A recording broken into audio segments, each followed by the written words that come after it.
आज हम Robert Kiyosaki की बहुत ही फेमस किताब है रिच डैड पुअर डैड, उससे निकले विचारों पर थोड़ी गहरी चर्चा करेंगे। हाँ। ये किताब ना सिर्फ पैसे के बारे में नहीं है, मतलब पैसे से ज्यादा पैसे को लेकर हमारी जो सोच है ये उसके बारे में है। सही कहा।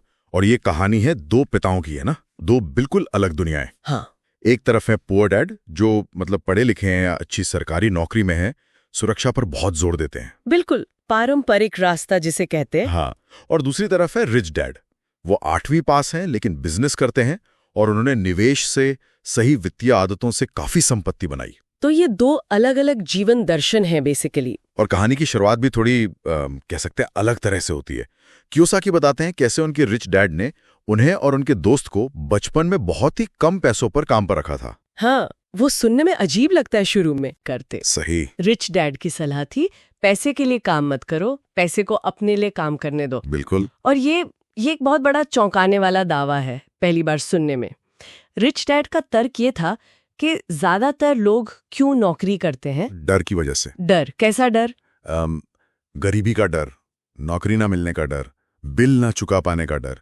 और दूसरा कारण है लालच, ज्यादा पैसे की चाह, बेहतर चीजों की इच्छा। अच्छा। और इसी डर और लालच के चक्कर में वो कहते हैं लोग चूहा दौड़ में फंस जाते हैं, जिसे वो रैट रेस कहते हैं। ये चूहा दौड़, ये क्या है असल में? मतलब ज्यादा कमाओ, फिर लाइफस्टाइल बढ़ाओ, खर्चे बढ़ाओ, और फिर और ज्यादा कमाने के लिए और मेहनत करो।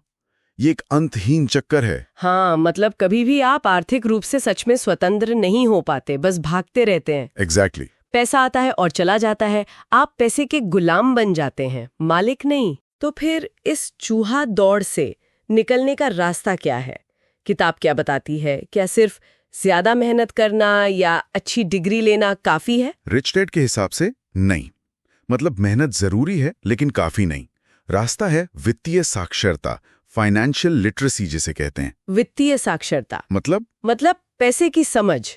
ये सीखना कि पैसा काम कैसे करता है, निवेश क्या होता है, टैक्स कैसे काम करते हैं, कर्ज क्या होता है, और सबसे जरूरी बात, हाँ, संपत्ति और देनदारी के बीच का फर्क समझना। ये वो शिक्षा है जो अक्सर हमें स्कूल कॉलेज में नहीं मिलती। हाँ, ये एसेट और लायबिलिटी वाली बात, ये किताब का शायद सबसे कोर आइडिया है और थोड़ा विवादास्पद भी लगता है कई बार। बिल्कुल है, क्योंकि रिच डैड की परिभाषा पारंपरिक सोच से थोड़ी अलग है। बहुत सरल है वैसे। क्या है परिभाषा? रिच डैड कहते हैं संपत्ति, एसेट, आपकी जेब में पैसा डालती है, देनदारी, लायबिलिटी, आपकी जेब से पैसा निकालती है।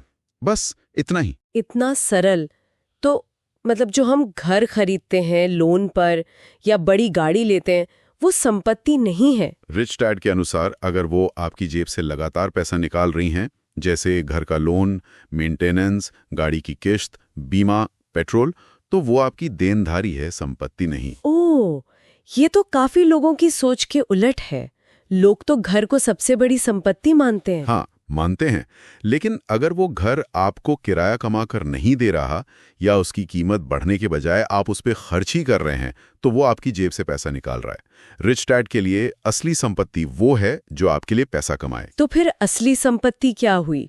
जैसे असली संपत्ति वो चीजें हैं जो आपके लिए निष्क्रिय आय यानी पैसिव इनकम बनाती हैं। Passive income? हाँ, मतलब ऐसी इनकम जिसके लिए आपको हर रोज सुबह से शाम तक खटना ना पड़े। जैसे आपने कोई प्रॉपर्टी किराए पर दे दी, उसका किराया आ रहा है। अच्छा। या आपके पास स्टॉक्स हैं जिनसे डिविडेंड मिल रहा है, या आपने कोई किताब लिखी, उसकी रॉयल्टी आ रही है, या आपका अपना कोई बिजनेस है जो सिस्टम पर चलता है, आपके वहां ना होने पर भी। समझी। तो लक्ष्य ये होना चाहिए कि ऐसी संपत्ति बनाई जाए जो पैसिव इनकम दे। बिल्कुल। और जब आपकी पैसिव इनकम आपके रोजमर्रा के खर्चों से ज्यादा हो जाती है, तब आप असल में आर्थिक रूप से स्वतंत्र हैं, तब आप चूहा दौड़ से बाहर हैं। ये सुनने में बहुत अच्छा लगता है, लेकिन सवाल फिर वही आता है, जो लोग नौकरी कर रहे हैं वो ये कैसे करें? यहीं पर किताब का एक और मैसेज आता है, अपने काम से काम रखो, माइंड योर ओन बिजनेस। इसका मतलब नौकरी छोड़ दो? नहीं, इसका मतलब ये नहीं है। इसका मतलब है कि अपनी नौकरी या पेशे को अच्छे से करते रहो, उससे जो पैसा आ रहा है उसे सिर्फ खर्च मत करो। उसका एक हिस्सा निकालकर अपना असली बिजनेस खड़ा करो। और आपका असली बिजनेस क्या है? आपका एसेट कॉलम, वो संपत्तियां जो पैसिव इनकम देंगी। अच्छा, तो नौकरी आय का स्रोत है और उस आय से संपत्ति खरीदनी है जो भविष्य में और आय बनाए। परफेक्ट। अपने एसेट कॉलम को मजबूत करना ही असल बिजनेस है। ठीक है, तो संपत्ति और देनदारी का फर्क समझा, पैसिव इनकम का लक्ष्य रखा और अपनी आय से संपत्ति बनाई। क्या इतना काफी है या और भी कुछ चाहिए? नहीं, जानकारी काफी नहीं है। किताब 2 और चीजों पर बहुत जोर देती है। पहली है बेचने की कला सीखना। बेचना मतलब सेल्समैन बनना? सिर्फ सेल्समैन बनना नहीं, मतलब संवाद करना, अपनी बात रखना, नेगोशिएट करना, अपने आइडियाज को बेचना। ये जिंदगी के हर पहलू में काम आता है। हाँ, ये बात तो सही है। और दूसरी चीज? दूसरी है डर पर काबू पाना, खासकर पैसा खोने का डर, असफल होने का डर, लोग क्या कहेंगे इसका डर।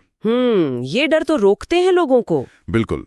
रिच डैड कहते थे कि अमीर लोग भी डरते हैं, लेकिन वो डर के बावजूद एक्शन लेते हैं। वो गलतियों को सीखने का हिस्सा मानते हैं। वो जोखिम लेते हैं, कैलकुलेटेड जोखिम। असफल होते हैं, सीखते हैं और आगे बढ़ते हैं। ये मानसिकता बदलना शायद सबसे मुश्किल काम है। हाँ, है। और अंत में एक और छोटी सी पर दिलचस्प बात है, देने की शक्ति। देने की शक्ति मतलब दान करना? हाँ, वो भी। लेकिन उससे बढ़कर एक मानसिकता।